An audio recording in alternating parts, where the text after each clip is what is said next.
এখন আমরা দেখব স্টুডেন্টসের ডিটেলস এবং স্টুডেন্টসের বিভিন্ন ফিল্টার অপশন, যেমন কান্ট্রি ওয়াইজ স্টুডেন্ট দেখা বা কাউন্সিলর ওয়াইজ স্টুডেন্টসদের দেখা। তো আমরা স্টুডেন্ট লিস্টে আসছি, এখান থেকে যে কোনো একটা স্টুডেন্টসকে ওপেন করব।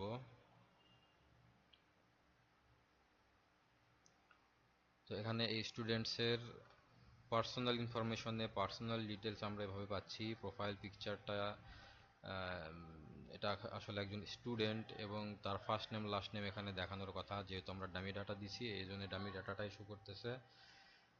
আর ডকুমেন্টসে যদি আসি তাহলে এনার ডকুমেন্টসগুলো এখানে দেখাবে। এখানে একটা দেখতেছি, আচ্ছা আমি অন্য একটা স্টুডেন্টসে দেখি।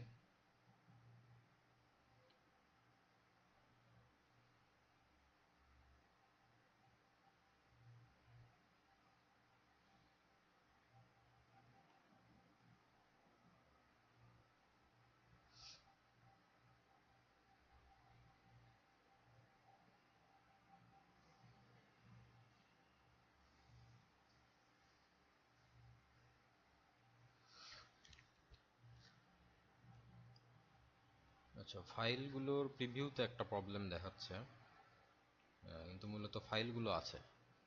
আমরা ডাউনলোড করলে ফাইল পাবো।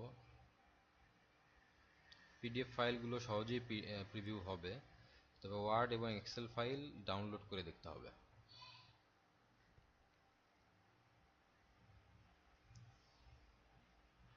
সেগুলো হলো ডকুমেন্টস। এরপরে আসি আবার স্টুডেন্ট লিস্টে। এখন আমি কান্ট্রি ওয়াইজ স্টুডেন্ট দেখতে চাচ্ছি। তো আমি এখান থেকে যদি আফগানিস্তান সিলেক্ট করে সার্চ দিই, আমার আফগানিস্তানের কয়টা স্টুডেন্ট আছে আমি এখানে দেখতে পারবো। যদি আমি অস্ট্রেলিয়াতে সার্চ দিই, আমার অস্ট্রেলিয়ার একটা স্টুডেন্ট আছে আমি দেখতে পাচ্ছি। আমি যদি আরেকটা চেঞ্জ করেছিলাম, শ্রীলঙ্কা দিয়েছিলাম কোথাও, শ্রীলঙ্কা।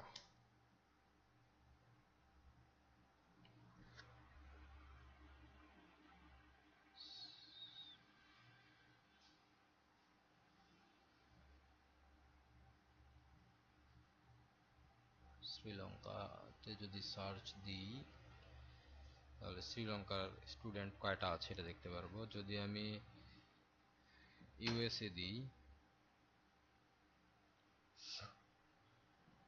ইউএস এর আমার স্টুডেন্ট কয়টা আছে আমি দেখতে পারবো। যে কান্ট্রিগুলোতে আমার কোনো স্টুডেন্ট এখন পর্যন্ত নেই সেগুলোতে কোনো ডাটা পাবো না।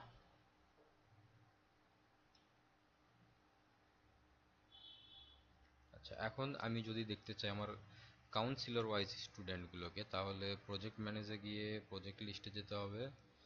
এখান থেকে আমি যেই এমপ্লয়ি বা কাউন্সিলরকে সিলেক্ট করব, সেই কাউন্সিলরের আন্ডারে আমার কতগুলো স্টুডেন্ট আছে আমি এখানে দেখতে পারবো।